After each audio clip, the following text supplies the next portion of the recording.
Josué é o sexto livro da Bíblia. Gênesis, Êxodo, Levítico, Números, Deuteronômio, Josué, capítulo 24, verso de número 14. Vamos fazer a leitura.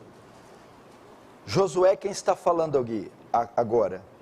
Agora, pois, temei ao Senhor e servi-o com integridade e com fidelidade. Deitai fora os deuses os quais serviram vossos pais da além do Eufrates e no Egito, e servi ao Senhor. Porém, se vos parece mal servir ao Senhor, escolhei hoje a quem servais, se aos deuses a quem serviram vossos pais que estavam além do Eufrates, ou aos deuses dos amorreus em cuja terra habitas. Eu e a minha casa serviremos ao Senhor. Se vocês quiserem servir esses deuses, tudo bem. Eu, porém, e a minha família, a minha casa, serviremos ao Senhor. Feche os olhos, vamos fazer uma rápida oração. Pai Santo, a Ti a honra, a glória, o louvor, o poder e o domínio. O objetivo da celebração desse culto, da exposição da mensagem, dos cânticos, das orações, é seu louvor, sua glória, seu resplendor. Assiste-nos essa noite em nossas fraquezas, enviando graça sobre graça, abundante, gloriosa sobre nós pecadores. Traz iluminação a mentes e corações, e que o seu temor se apodere desse local. Faz teu reino avançar, Senhor. Receba a glória para si, e nos conforme a imagem do seu Filho, em nome de Jesus. Amém. Irmãos, preste muita atenção no que eu vou falar aqui. O tema da minha mensagem essa noite é redescobrindo o culto familiar, ou como fazer o culto em casa, como deve estar aí na tela. Redescobrindo o culto familiar, uma prática esquecida pela igreja moderna, a prática do culto doméstico, do culto familiar. Bom, se tem uma instituição que tem sido perseguida em nossos tempos, se tem uma instituição que tem sido alvo que tem recebido um ataque massivo, é a família. A família é uma das instituições, se não a instituição mais odiada dos últimos tempos. Parece que o inimigo abriu fogo e declarou guerra contra a família. É só você assistir e ver as tendências da nossa sociedade, as leis que estão sendo aprovadas, tudo que você ouve no rádio, vê na televisão, converge numa só instituição, a família. Nós estamos assistindo um tempo onde a era cristã e os valores e princípios judaicos cristãos estão sendo atacados, estão sendo engolidos por uma nova era, um novo sistema.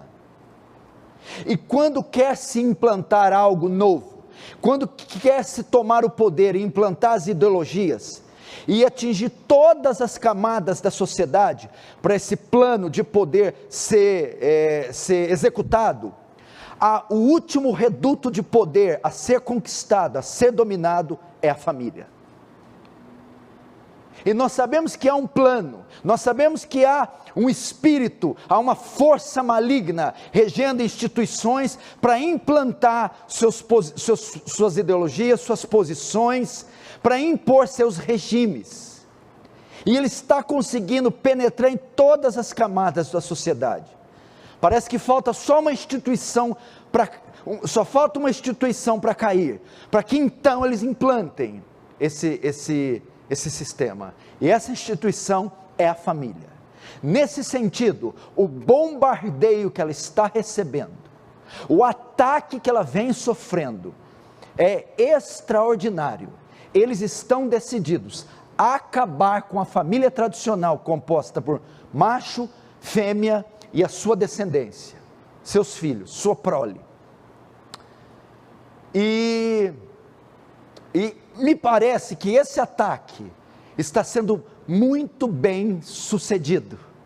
Você está vendo as novas gerações de jovens, as novas gerações de famílias, as famílias novas, jovens, são famílias deformadas, sem identidade, sem o padrão e o perfil que Deus instituiu na sua palavra. Você vê isso, mulheres que querem ter famílias sem o compromisso do matrimônio, ou mães solteiras, mulheres que dominam sobre o seu marido e não o marido lidera o seu lar. Você vê isso, ou famílias que têm pais do mesmo sexo, ou mães do mesmo sexo, toda sorte de ajuntamento com o título de família, destruindo assim o perfil da família tradicional, a família que Deus instituiu. E me parece que também ele não tem obtido êxito somente na sociedade caída, entre os incrédulos e os pecadores. Esse ataque com a intenção de massacrar essa instituição, corrompê-la, diluí-la, dividi-la, extingui-la, também tem tido êxito entre os cristãos, na igreja, entre o povo de Deus, que sequer sabe o que está acontecendo, que na sua ignorância não consegue defender seu lar, não consegue instruir seus filhos e conduzir sua família contra este ataque. E estamos vendo isso, uma onda de divórcios generalizada, novos casamentos, filhos sem identidade, pais deslocados, maridos deslocados, mulheres deslocadas do seu perfil e da sua posição, vendo entre os cristãos famílias completamente enfermas, destruídas, divididas, e as novas gerações, as crianças, dentro da família, que é a instituição mais perseguida, o principal alvo, o principal membro da família que está sendo atacado, são as novas gerações, as crianças. Nesse sentido, meu irmão, diante desse ataque declarado, desse fogo que foi aberto, dessa guerra declarada contra a família, e note, eles estão pegando pesado, é um ataque de todos os lados, com todas as forças, com todos os recursos possíveis. Eles querem derrubar essa instituição, a família. E nesse sentido, eu não vejo ferramenta mais poderosa para proteger a família desse ataque do que o culto doméstico, o culto familiar. Eu não vejo ferramenta, instrumento mais eficaz, mais poderoso do que o culto familiar, o culto doméstico. Talvez o culto doméstico é a única forma de salvar essas famílias desse poderoso, articulado, estratégico ataque. E é isso que a proposta da minha mensagem essa noite. Eu quero falar sobre o culto doméstico, o culto familiar, falar sobre a importância dele e ensinar você como praticá-lo. O culto doméstico, ele sempre foi observado durante os séculos, durante esse período da história da igreja, principalmente pelos puritanos. Entretanto, o culto doméstico não é comum no Brasil. A igreja brasileira não observa, na sua esmagadora maioria, o culto familiar, o culto doméstico. Talvez essa seja uma das grandes causas da superficialidade e da carnalidade dos cristãos atuais. A falta de exercitar o culto doméstico.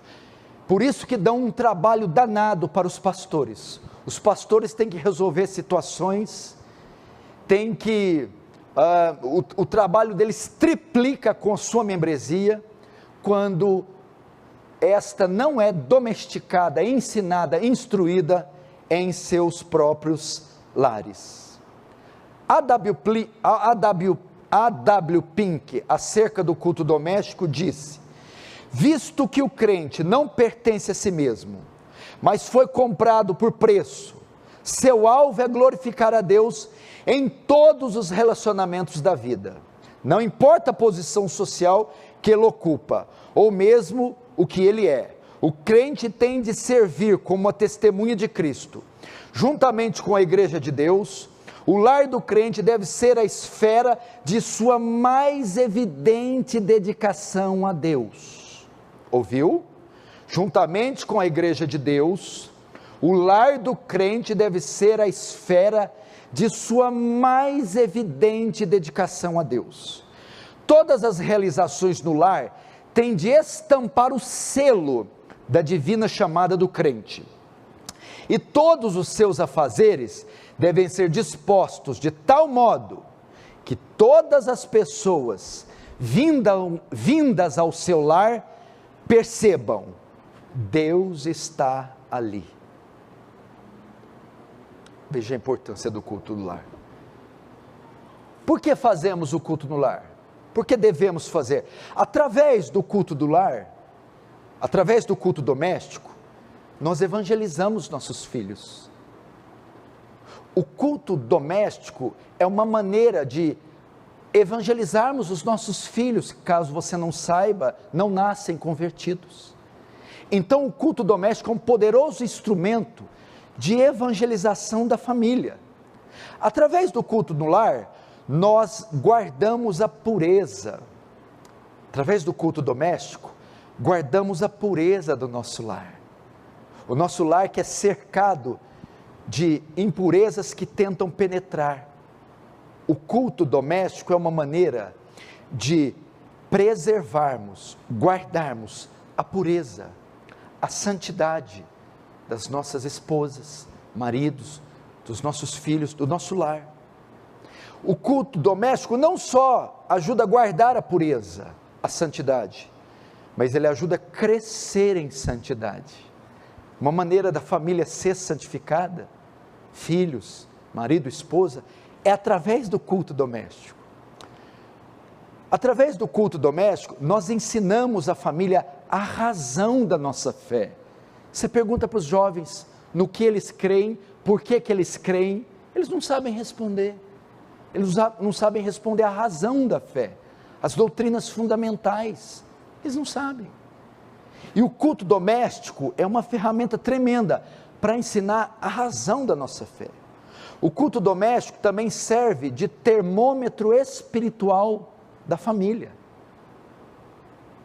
Através do culto doméstico, você mede a condição espiritual do seu lar.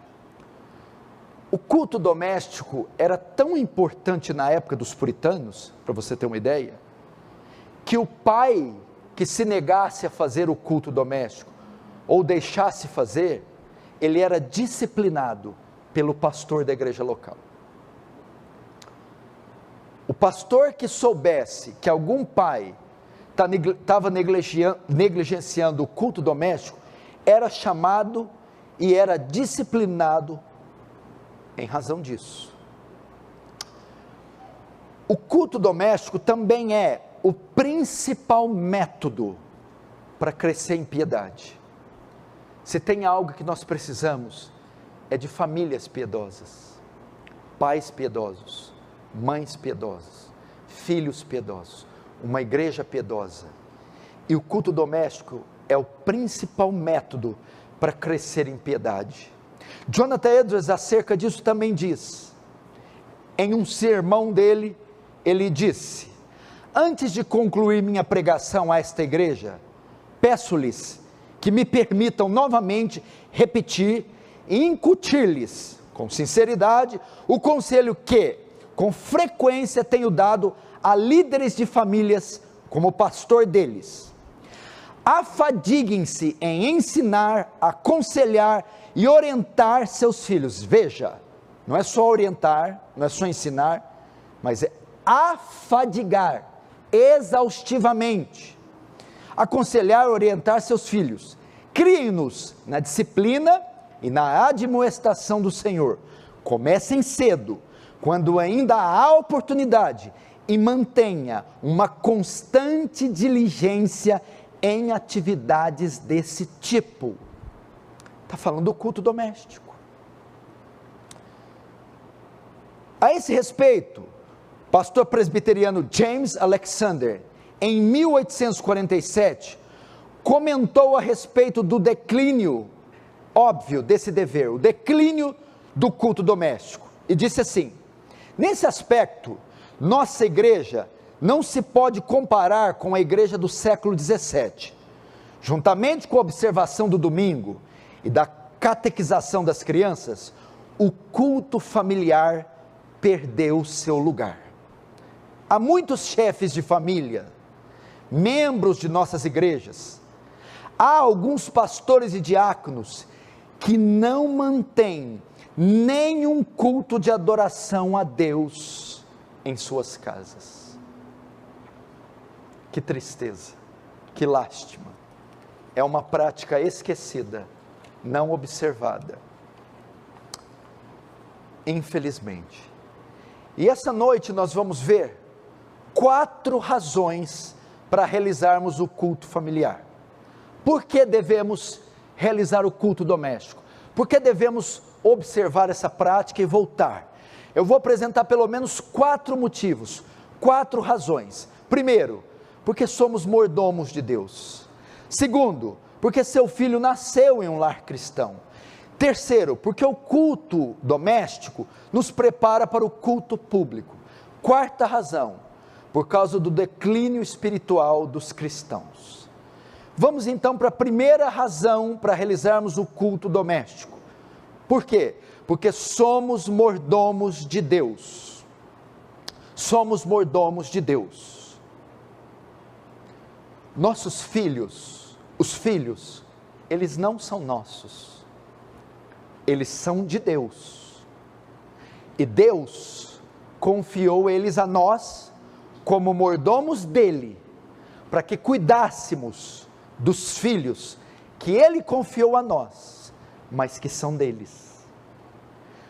O salmista, no Salmo 127, diz isso: herança do Senhor são os filhos, o fruto do ventre, seu galardão. Herança dele. Nossos filhos são propriedades de Deus, e ele confiou a nós.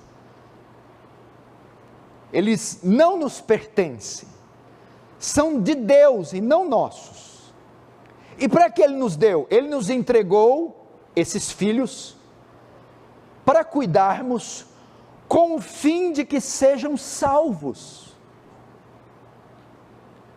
E qual a melhor maneira de exercer nossa mordomia nesse sentido? Qual a melhor maneira de exercer nossa mordomia no tocante aos filhos que Deus nos confiou? O culto doméstico. Com o culto doméstico.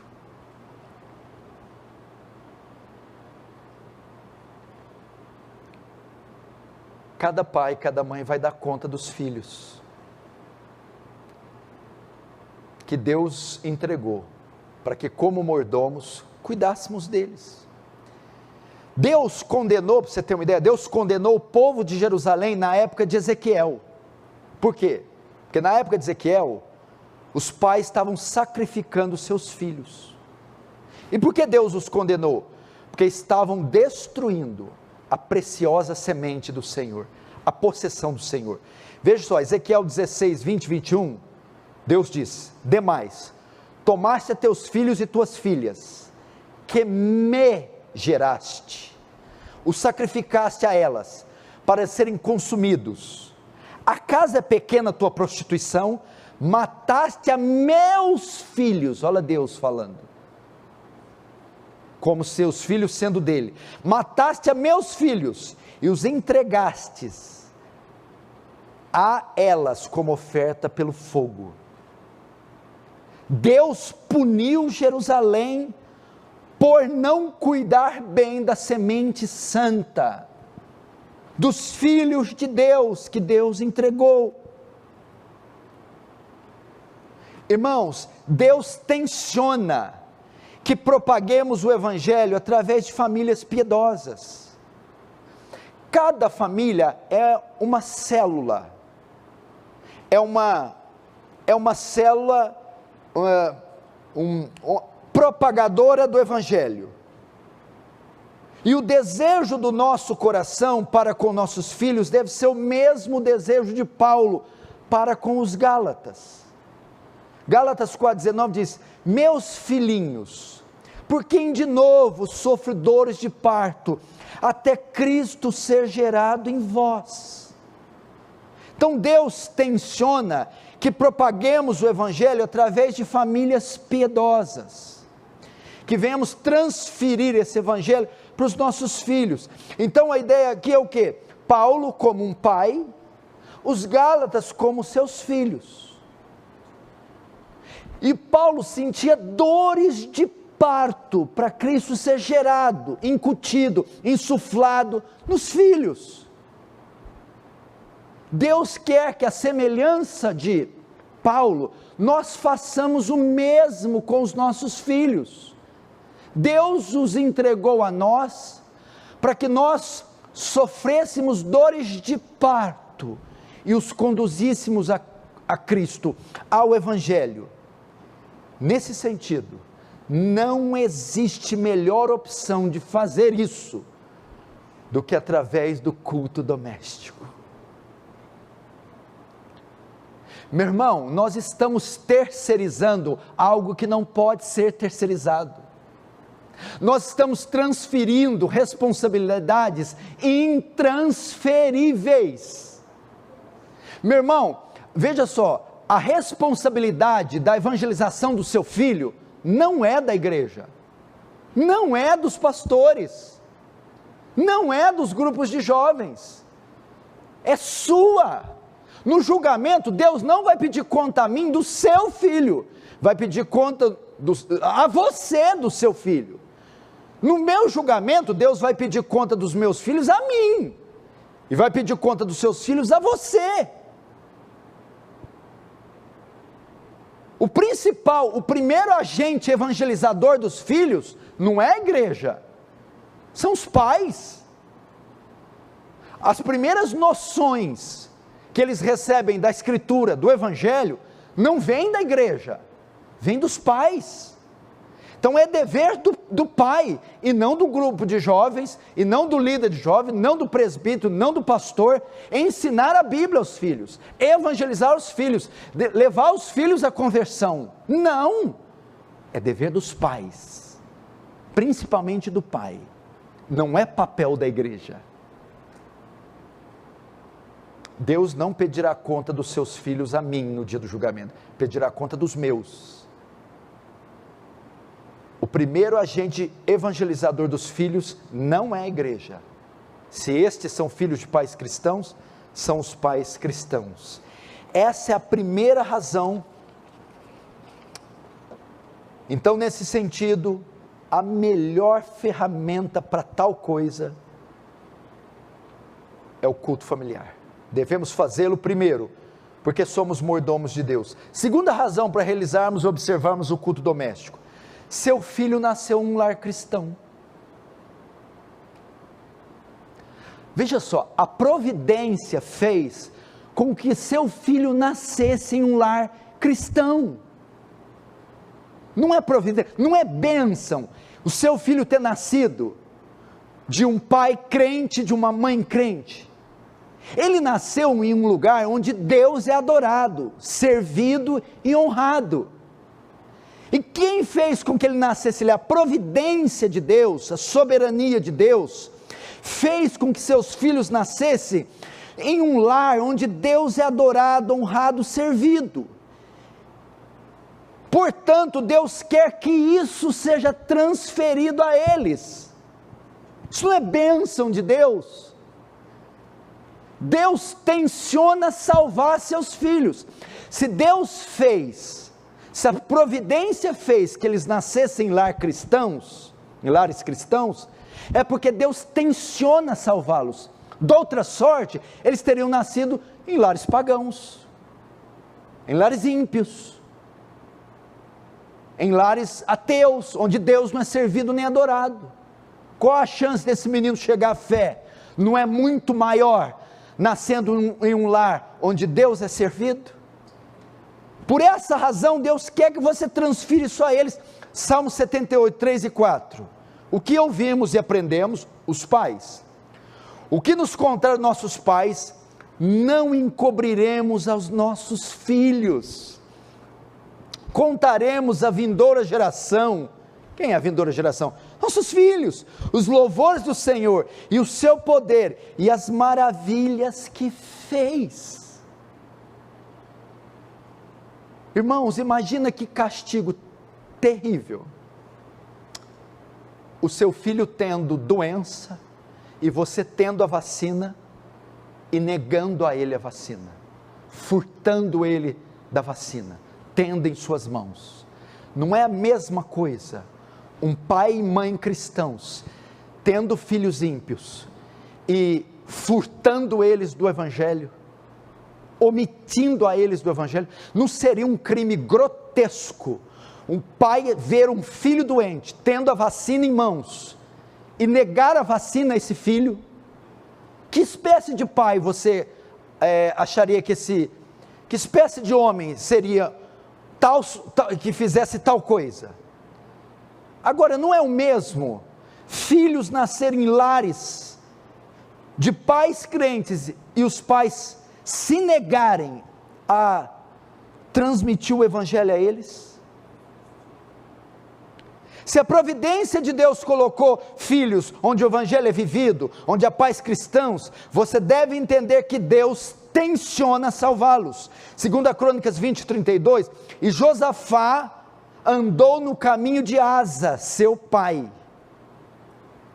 Veja só, Asa, um pai crente, transferiu o conhecimento para Josafá, e Josafá andou no caminho de Asa, seu pai, e não se desviou dele, fazendo o que era reto perante ao Senhor.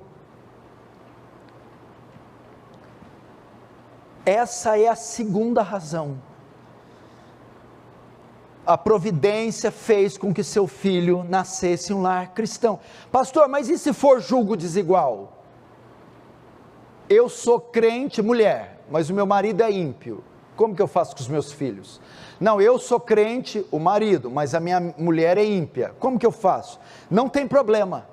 A parte crente prevalece na influência sobre os filhos. Veja só, 1 Coríntios 7, 13 e 14. E a mulher que tem marido incrédulo, mulher crente tem um marido ímpio, e esse marido ímpio não vai embora, consente em viver com ela, não deixa o marido, porque o marido incrédulo é santificado no convívio da esposa. Aí a esposa que fica reclamando de marido ímpio, você está santificando o seu marido no convívio com ele, ou seja, influenciando ele? E a esposa incrédula é santificada no convívio do marido. De outra sorte, vossos filhos serão impuros, porém agora são santos. O que quer dizer são impuros, os seus santos? Significa assim, ó, se fossem os dois ímpios, os filhos eram impuros, pai ímpio e mãe ímpia, os filhos estão debaixo de maldição, impuros.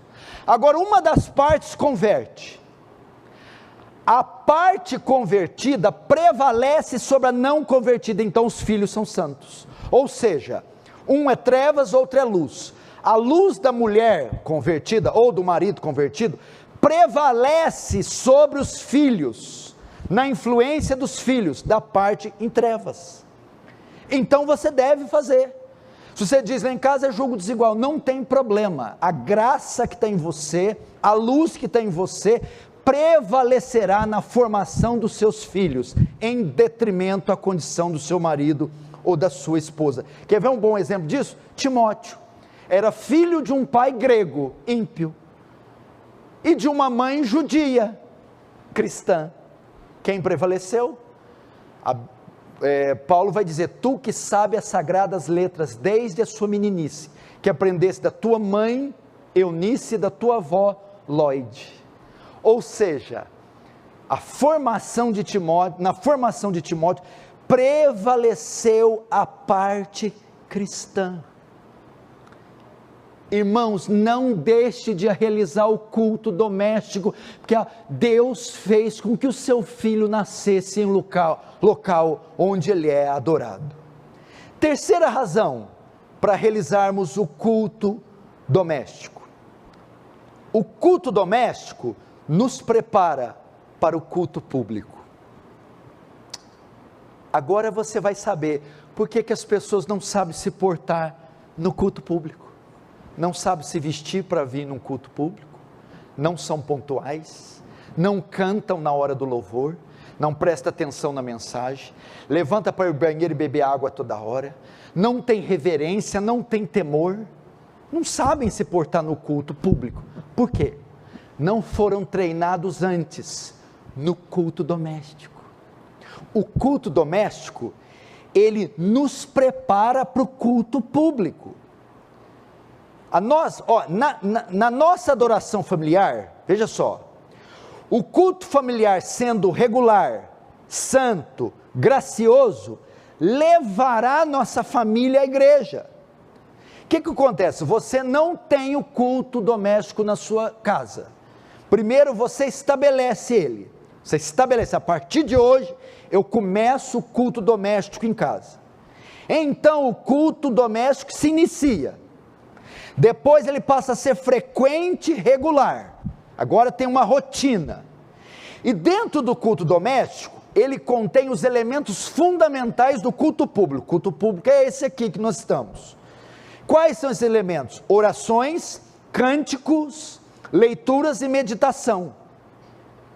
Quando isso passar a ser uma rotina, no lar, então os membros da família entenderão, primeiro, a importância do culto público. O culto doméstico vai mostrar para eles que isso aqui não é a agenda chata do fim de semana. Vai mostrar que isso aqui é o grande evento da semana, é a hora mais esperada da semana. Não é jogo do Palmeiras, não é um concerto, não é uma ópera, teatro, não é o casamento, o aniversário, a formatura. O grande evento da semana é o culto público. Eles vão aprender isso em casa. Hoje tem culto, chatice, culto. O culto é a pior parte da agenda dos jovens. É o piquenique, é a volta na escola, é o passeio no museu, é isso, aquilo outro. Não. O culto doméstico vai ensinar que isso aqui, hoje, aqui, essa hora, às 7, 5, 1 para 8, está acontecendo o maior evento, mais importante do universo. Eles entenderão também que a adoração não se pratica ocasionalmente. Através do culto doméstico, o doméstico nos prepara para o culto público. Eles entenderão que a adoração não se pratica ocasionalmente, que isso aqui não é um acidente na agenda, que isso aqui não é um evento secundário, que isso aqui faz parte da nossa vida diária. Vão entender, através do culto doméstico, que o culto público não é algo irrelevante, tem uma estupenda relevância em nossa vida, tem uma estupenda importância, ocupa uma parte central em nossa agenda. Quarto, através do culto doméstico, elas estarão prontas para o culto público, conscientes que no culto público há reverência, temor, pontualidade, participação e responsabilidade. Através do culto público, do culto doméstico, elas saberão que aqui no culto público é um lugar que devemos reverência, é um lugar que temos que vir com temor. A importância é tamanha que deve-se haver pontualidade. Elas entendem que nós não somos múmias que sentamos aí, mas que há participação. Você canta, você ora, você chora, você interage com o culto. E elas vão entender que é algo de responsabilidade. Quarta razão para realizarmos o culto doméstico. o declínio espiritual do povo. Josué 24, 14 e 15, o que eu li aqui: agora, pois, temei ao Senhor, e servi-o com integridade e com fidelidade. Deitai fora os deuses, aos quais serviram vossos pais da lei do Eufrates, e no Egito, e serviram ao Senhor. Porém, se vos parecer mal servir o Senhor, escolhei hoje a quem servais, aos deuses que serviam os vossos pais. Porém, eu e a minha casa serviremos ao Senhor. Guarda esse versículo aqui. Presta atenção. Geralmente, o declínio espiritual de uma igreja se dá ou é evitado pelo estado espiritual das famílias. Capite? Geralmente, o declínio espiritual de uma igreja se dá ou é evitado pelo estado espiritual das famílias. Quer saber se essa família é bíblica? Olhe para as famílias, elas são bíblicas. Quer saber se essa igreja é santa? O que determina se essa igreja é santa? São as famílias são santas.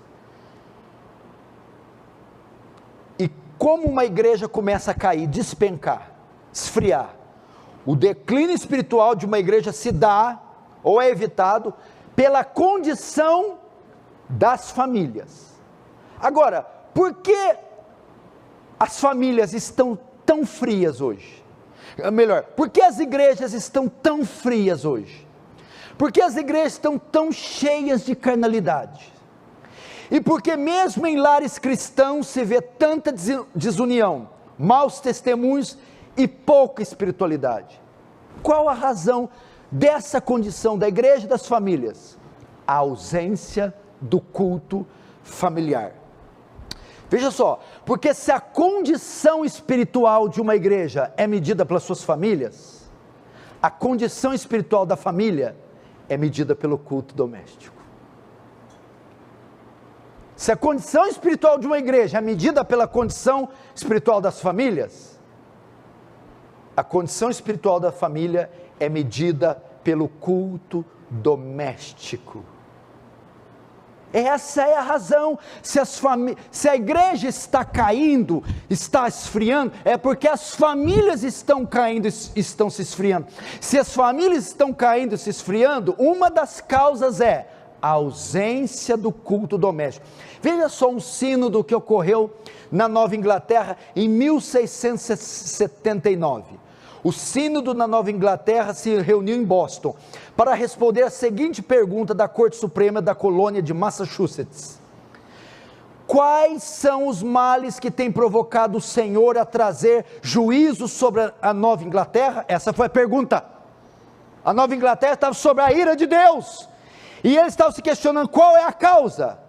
Os líderes apresentaram 14 respostas. A sexta resposta dizia: há muitas famílias que não oram a Deus constantemente, de manhã e à noite, e muitas outras que não lêem as Escrituras todos os dias, a fim de que a palavra de Deus habite ricamente neles. Há muitas casas que estão repletas de ignorância e profanidade, e que não são devidamente examinadas. Por esta causa, a ira pode vir sobre outros ao redor de tais casas, e sobre elas mesmas. Muitas famílias que professam o cristianismo, não levam todos os seus membros a se sujeitarem à boa ordem como deveriam. A maior parte dos males proliferam entre nós, e procede da deficiência no governo da família. Falta do culto no lar.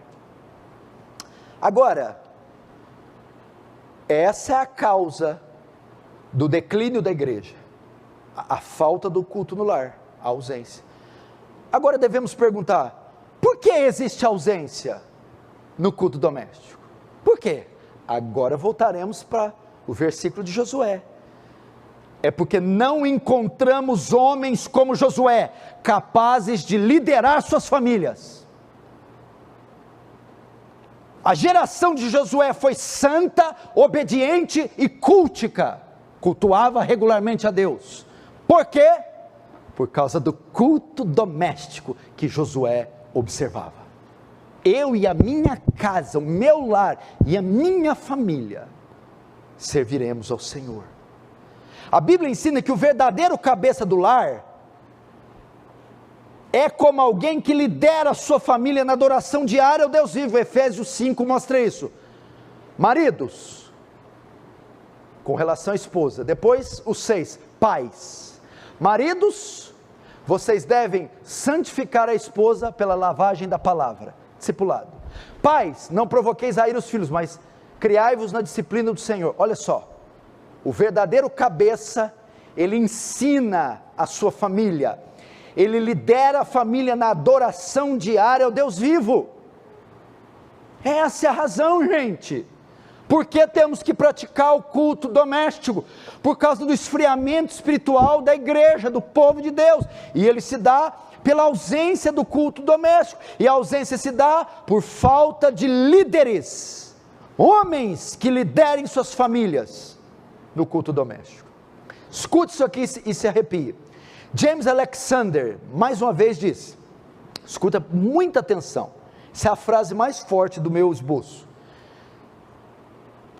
nenhum homem pode aproximar-se do dever de liderar sua família em um culto espiritual sem uma solene reflexão do papel que ocupa em relação aos seus deveres. Uau! O homem é o chefe do lar por divina e inalterável instituição.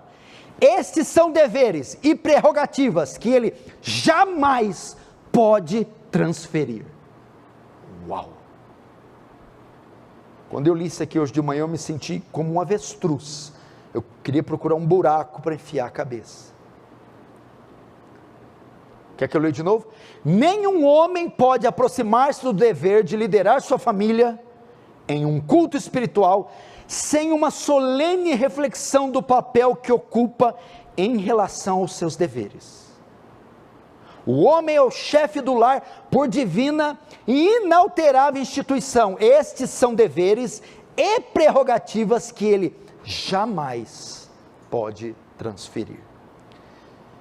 Irmãos, Cristo morreu para um povo que não viveria para si, mas para servir outros, em especial sua família. Veja, Romanos 14, 7 e 8, porque nenhum de nós vive para si mesmo, nem morre para si, porque se vivemos, para o Senhor vivemos, se morremos, para o Senhor morremos, quer pois vivamos ou morremos, somos do Senhor.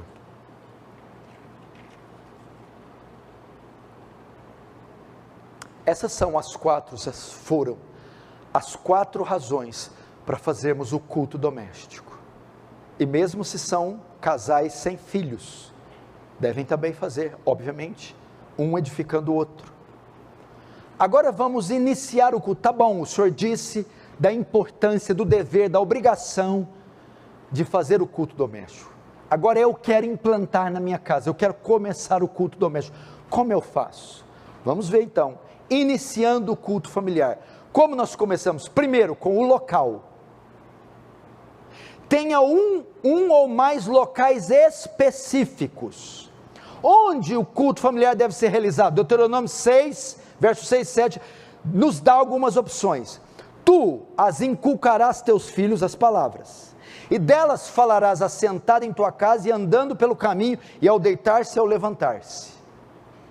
Obviamente o texto sugere que deve ser realizado em sua casa, é o ambiente do lar, ok? Agora, qual o local da casa? Na sala de estar, ou pode ser no quarto, ou na varanda da sua casa, na mesa do almoço ou do jantar. O que fica melhor para você?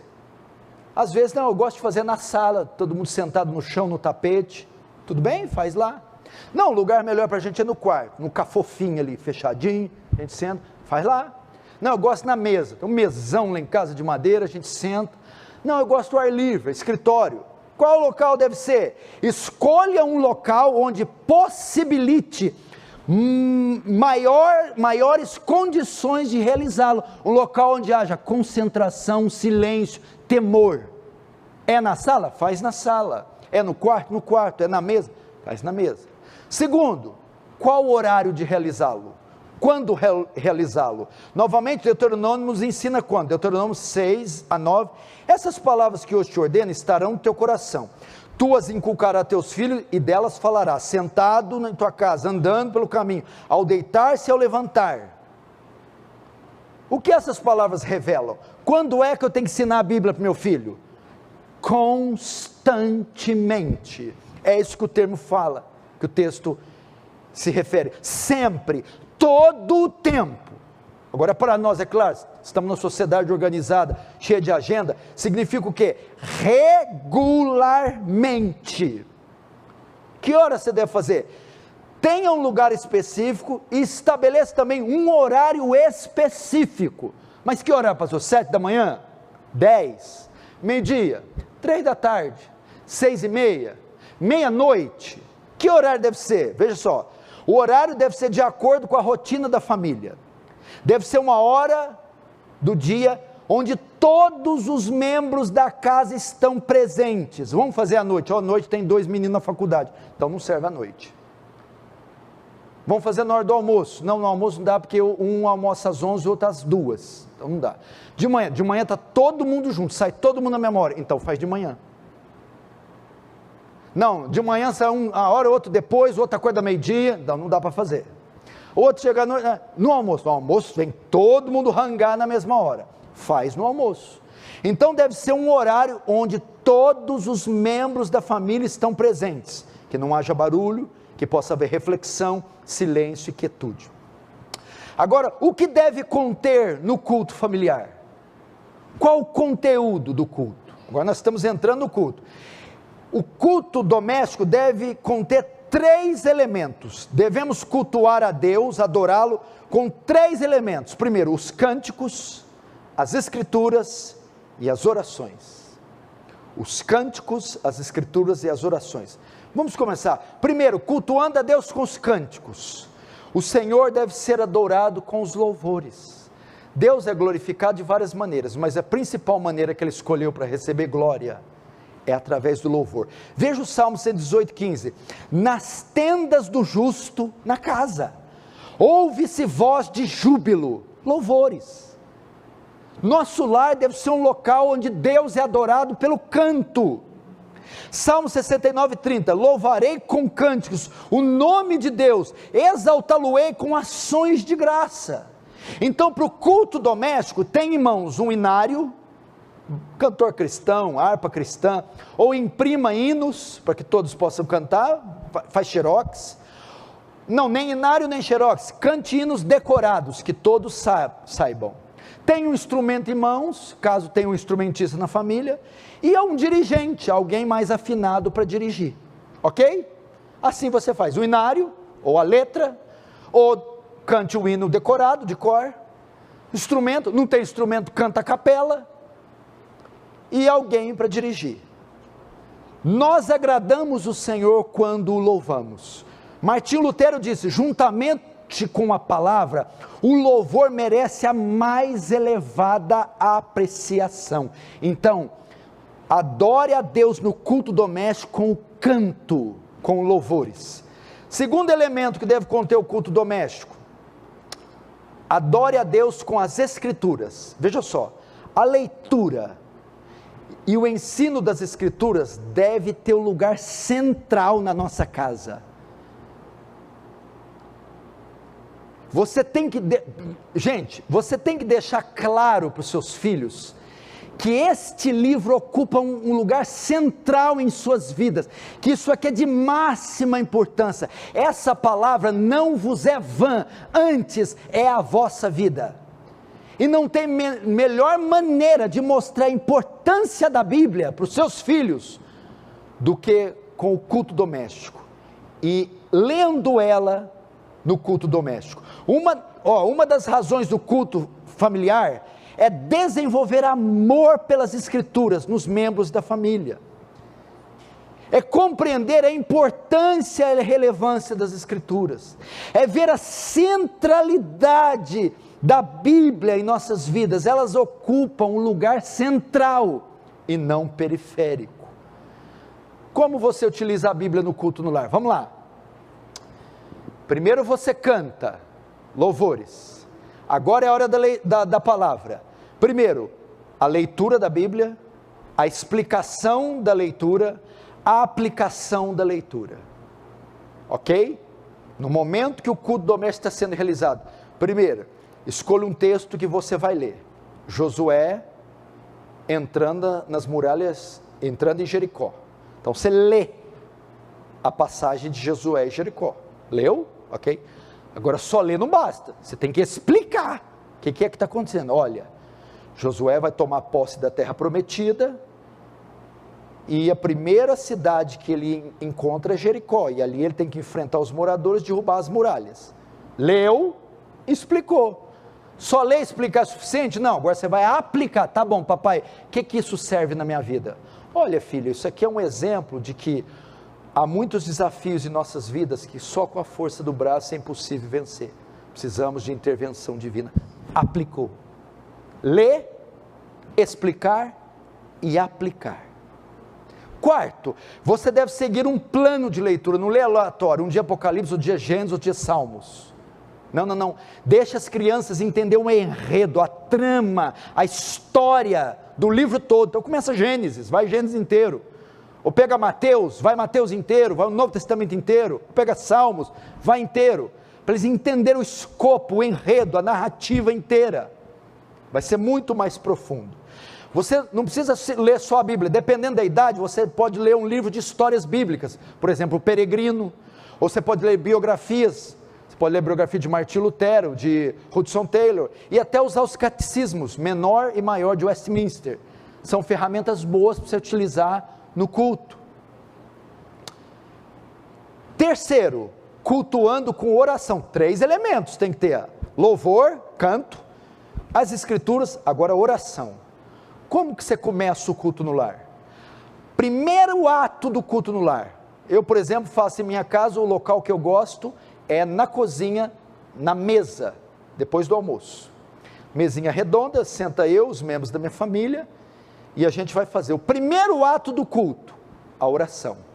Eu escolho um dos membros, você vai apresentar o culto familiar a Deus, então um dos meninos ora, Senhor abençoa o culto no lar, dirige, ilumina. Primeira coisa, então, o primeiro ato do culto é apresentar o culto em oração. Segundo, você pode orar antes da palavra também. A hora que for o momento da leitura, da explicação e aplicação, ore, Senhor, ilumina o texto, nossas mentes e corações. Ok? Terceiro, você pode ter um momento de intercessão.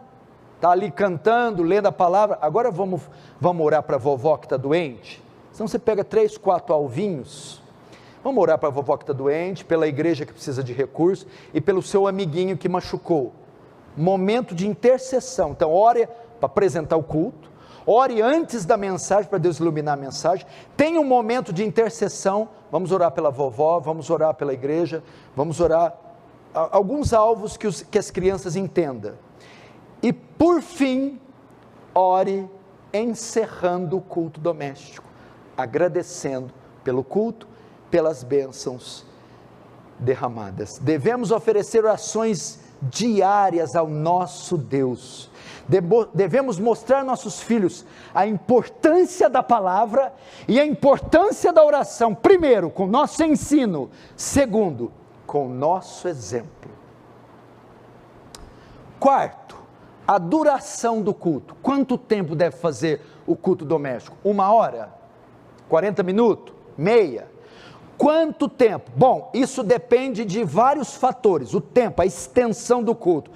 Quais são? Primeiro, você tem que levar em conta a idade dos seus filhos. Segundo, a quantidade dos seus de filhos. Terceiro, a agenda da sua família. Então, por exemplo, com crianças menores, criancinhas, faça um culto de 10 minutos. Um culto doméstico de 10 minutos, está ótimo. Por quê? Para crianças dessa idade não pode ser entediante, chato. Imagina se for aquele pai, filho, papai vai ensinar o Salmo 119. Tem 170 versículos, Salmo 119. Imagina essa criança, está virando mortal carpado para trás. Ela vai Papai, a hora que você estiver no verso 70, vai baixar algo em mim, papai. E não é bom, papai.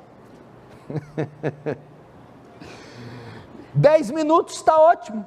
Canta 2, faz a oração inicial, canta 2 louvores, lê, explica, aplica um trechinho da escritura, faz a intercessão e agradece. Para quem não dispõe de muito tempo, já tendo filhos maiores, 20 minutos. 20 minutos para mim é um culto ideal, culto sensacional.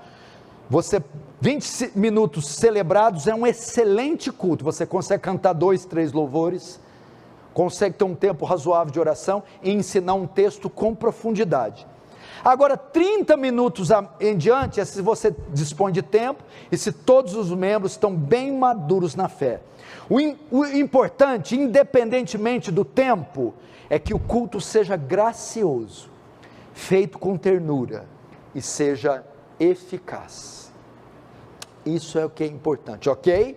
Então o tempo vai depender idade dos filhos, quantidade de filhos e agenda. Para filho muito pequenininho, uns 10 minutos. Para uma família madura, 20 minutos, está um cultaço, está excelente, você vai conseguir aplicar tudo isso. Agora eu termino com o quê? A condução do culto. Eu dei um método, só copiar o método é suficiente? Tem gente que se baseia no método. Ian Bounds diz, Deus não unge métodos, Deus unge homens. Não é o método. É quem compõe o método. Então, por exemplo, você como pai deve ser o responsável por conduzir a qualidade desse culto. Deve ser realizado com temor, com reverência, com respeito. O que é isso? Na hora da oração, certifique-se que os filhos estão com os olhos fechados. Na hora do louvor, certifique-se que eles estão cantando. Veja se estão fazendo alguma micagem, brincando, ensinem eles, isso aqui não é uma brincadeira, é um culto e Deus se faz presente, e o papai e a mamãe requerem temor e reverência. Na hora da leitura, certifique-se que eles estão prestando atenção, ouvindo, certifique-se que estão cantando, certifique-se que estão com os olhos fechados e orando, faça com que interajam, com que entendam a solenidade daquele evento, não faz só burocraticamente e está pronto. Esses aqui eu fiz hoje, meus 2 filhos, eles fizeram uma brincadeirinha antes, eu fiz assim, você está vendo o tamanho da mão? Vocês estão vendo? Então eu quero reverência, senão ela vai ser utilizada. O foguinho baixou.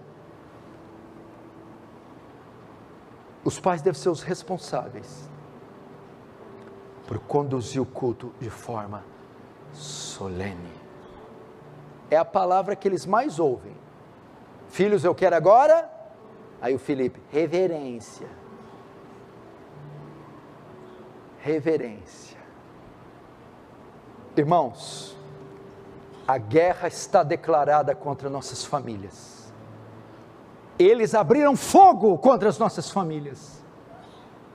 Não vamos negligenciar essa ferramenta que Deus nos deu. Olha que obra grandiosa, olha que artifício, que recurso, que pode ser usado em 20 minutinhos diários.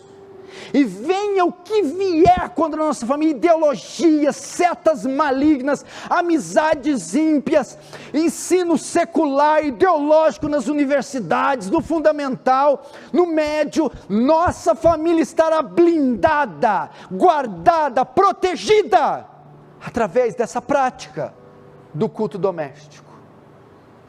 Faça agora, a partir de já, chegando na tua casa, já realize o culto doméstico. Vocês vão ver um avivamento surgindo entre a sua família, até na igreja, através de uma prática tão poderosa e graciosa como essa. Pastor, eu não tenho recurso, pede a Deus, eu estou sem ânimo, recorre a Deus. Se prepara, leia, se instrua, ore, jejua, se capacite, mas não abra mão da herança que Deus te deu. Amém? Vamos fechar os olhos, vamos orar.